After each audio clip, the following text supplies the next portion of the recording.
हाँ नमस्कार। आइए एक बार फिर से हमारे इस शैक्षणिक चैनल पर आपका फिर से स्वागत है। और आज हम होली स्पेशल पे वो तरीका आज बताएंगे एचसीएफ निकालने का। हाँ दोस्तों, एचसीएफ यानी कि हाईएस्ट कॉमन फैक्टर। आज हम हाईएस्ट कॉमन फैक्टर के विषय में गणित की वो महत्वपूर्ण विषय वस्तु जिसको लगाने में या करने में कई बच्चों के पसीने भी छूट जाते हैं और बहुत से बच्चे लगा भी लेते हैं, बहुत अच्छा लगाते हैं। तो मैं उन बच्चों को जो बहुत ही कमज़ोर स्थिति पे होते हैं बहुत सरल तरीका बताने जा रहा हूं। आज होली स्पेशल है और होली के रंगों के साथ साथ मैथ का भी, यदि जिनको प्रतियोगी परीक्षाओं में जाना है तो उनके लिए ये जरूरी है देखना। तो आइए ज़्यादा बात न करते हुए सभी लोगों को शुभकामनाएं देते हुए हम अपने इस चैप्टर पे आते हैं जिसका नाम है हाईएस्ट कॉमन फैक्टर। अर्थात यदि हम हिंदी में बोलते हैं तो उसको कहेंगे हाईएस्ट महत्तम समापवर्तक। महत्तम समापवर्तक अर्थात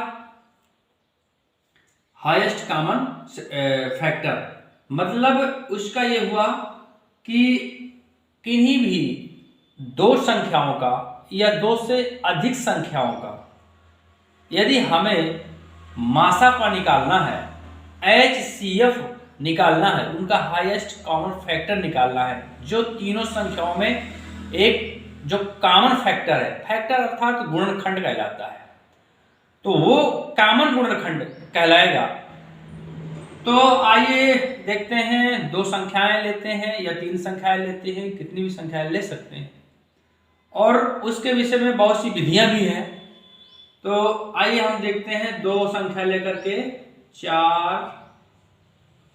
चार और आप कितना लेना चाहेंगे सोचिए।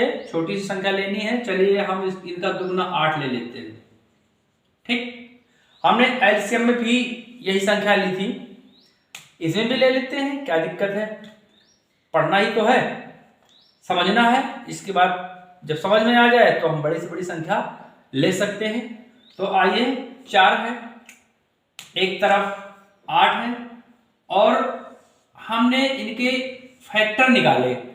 ये दो संख्याएं हैं 4 और एक संख्या 8 और इनके हमने क्या निकाले, फैक्टर। फैक्टर अर्थात गुणनखंड।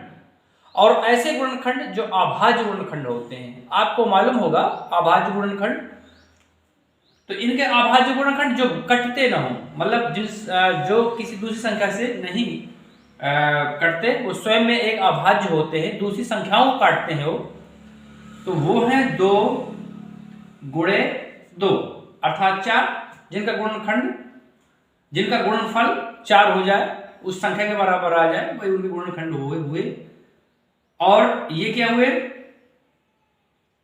8 के 2 गुणे 2 और गुणे 2 अर्थात 2 4 4 दूना 8, ये इसके गुणनखंड हुए, 8 के गुणनखंड ये हुए, अर्थात फैक्टर। हिंदी में बोलते हैं गुणनखंड।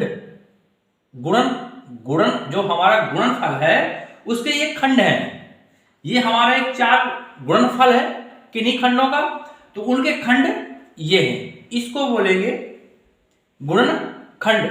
अब देखिए हमारे इस जो हेडिंग है उसमें कहा गया हाईएस्ट कॉमन फैक्टर अर्थात महत्तम, मतलब बड़ा, और कॉमन माने जो सब में सम्मिलित हो, और फैक्टर माने गुणनखंड। इसमें ऐसा कौन सा फैक्टर है, गुणनखंड है, जो दोनों में शामिल हो। तो देखते हैं कौन कौन सा शामिल है। हम ये देखते हैं कि ये 2 इसमें शामिल है और ये 2 भी इसमें दोनों में शामिल है। तो जो दोनों में या तीनों में, आगे भी संख्याएं, बड़ी बड़ी संख्याएं होंगी, कई संख्याएं होंगी, उनका भी निकालना पड़ सकता है। तो हम यहां अभी 2 ही संख्याओं का निकाल रहे हैं, तो देखते हैं कि दोनों में ये 2 शामिल है। तो जब ये दोनों में ये 2 शामिल है तो इसका मतलब हुआ कि इसका यदि हम HCF निकालते हैं तो वो हुआ 2 × 2 अर्थात 4। तो इनका जो HCF हुआ वो 4 हुआ। कितना सरल है, बिल्कुल होली स्पेशल, एकदम सरल, एकदम हलवा है। आइए कई संख्याओं का भी हम ले सकते हैं। चलिए और बड़ी बड़ी संख्या ले सकते हैं। आप चाहें तो इसको स्क्रीनशॉट ले सकते हैं। चलिए हम अगले अगली बड़े सवाल पे चलते हैं। चलिए हम लेते हैं 18 है और यहाँ लेते हैं आप सोचिए, यहाँ लेते हैं हम 20। ठीक, 2 संख्याएं लेते हैं। चलिए 3 ले लेते हैं, कोई दिक्कत नहीं है, 3 भी ले सकते हैं आप। चलिए हम लेते हैं एक को 3 में 12। ठीक, 3 संख्याएं आते हैं। अपने एक छोटे से ये 18 संख्या है, इनके भी गुणनखंड निकालेंगे तो हम ये देख रहे हैं कि 2 गुणे 3 गुणे 3 तरह का 9, 9 दूना 18। चलिए 20 के हो गए 2 गुणे 10, 2 गुणे 5, 5 दूना 10, 10 दूना 20 और 12 के 2 गुणे 2 गुणे 3। अब हमने अभी बताया था कि जो अब यहां 3 संख्याएं हैं तो जो सभी में सम्मिलित हो, कॉमन हो, सम्मिलित हो, उसको यदि हम निकालते हैं तो वही उनका हाईएस्ट, बड़ा से बड़ा गुणनखंड कहलाएगा या फैक्टर कहलाएगा। उसी को हम कह देंगे हाईएस्ट कॉमन फैक्टर।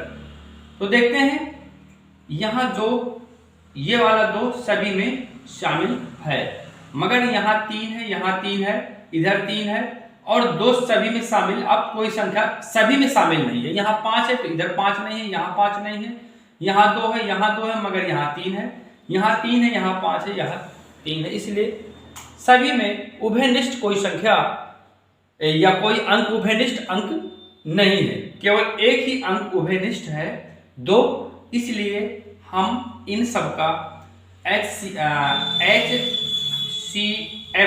यदि HCF निकालते हैं तो वो होता है ओनली 2।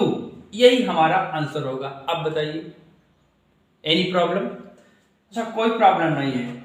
आइए हम एक होली स्पेशल एक विधि है, चलिए उस पर गौर करते हैं, इसके बाद अपनी बात को विराम देंगे। होली स्पेशल विधि यह है कि चलिए 2 वृक्ष हैं, 2 वृक्ष हैं। पहला वृक्ष, अब वो वृक्ष किस तरह का है?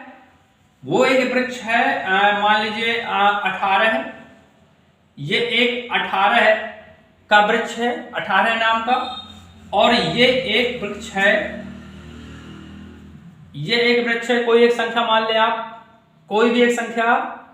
तो चलिए हम खोजते हैं अपने मन की, चलिए इनको मान लेते हैं हम 22। चलिए 22 ले लेते हैं, 22 है, ये 2 वृक्ष हैं। अब इनसे इनके हम गुणनखंड निकालते हैं, अर्थात इनसे निकलने वाली फूल हैं। क्योंकि होली का मौसम है, रंग है, तो इन पे फूल हैं, तो वो फूल क्या है, उनका एक ऐसा होता है कि गुणनखंड 18 होना चाहिए। तो चलिए यहां से हम लेते हैं किनारे साइड पे 2 गुणे 9 अर्थात 18। इसके बाद 9 के, अब 2 के तो अभाज्य चूंकि अलग फूल हो गए, अभाज्य हो गया। अब 9 के लेते हैं, 9 में 2 फूल निकलेंगे, 3 और गुणे 3, ये अभाज्य हो गए। 3 तरह का 9, 9 दूनी 18। ये किनारे पे इनके फूल, अभाज्य फूल आ जाते हैं बिल्कुल ऊपर टॉप पे। और 22 में देखते हैं, 22 में क्या होता है, 2 किनारे पे रखते हैं और दूसरा फूल 11 का होगा, क्योंकि अभाज्य संख्या है 11, तो 11 दूना 22। ठीक, अब होली के लिए हमसे कहा गया कि आप इन दोनों वृक्षों से जाइए और जो फूल दोनों वृक्षों में हो एक समान, उसी फूल को लाना है, शेष वहीं छोड़ाना है। तो आप यहाँ देखेंगे तो इसमें कई तरह के फूल लगे हुए हैं, 2 है, 3 है, अभाज्य फूल, भाज्य नहीं। तो यहाँ 2 है, यहाँ 3 है, यहाँ 3 नाम का फूल है। और यदि इस वृक्ष में जाते हैं तो गेरे नाम का फूल है और ये 2 नाम का फूल है। तो हमने देखा दोनों वृक्षों पे, तो हम ये देखते हैं कि यहाँ भी 2 है नाम का फूल और यहाँ भी 2 नाम का फूल है।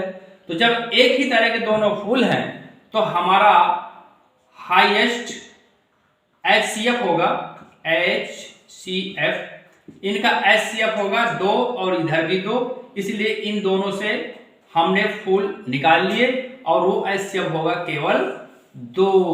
इस तरह से हम आंसर निकाल लेते हैं। यह होली स्पेशल विधि है। कौन सी विधि है? होली स्पेशल विधि है। तो होली स्पेशल विधि में बने रहने के लिए आप लोगों का बहुत बहुत धन्यवाद। अपना इस पे मंथन कीजिए, चिंतन कीजिए और गणित को और दिलचस्प बनाने के लिए हमारे वीडियो में हमारा साथ देने के लिए आपका बहुत बहुत धन्यवाद। हैप्पी होली।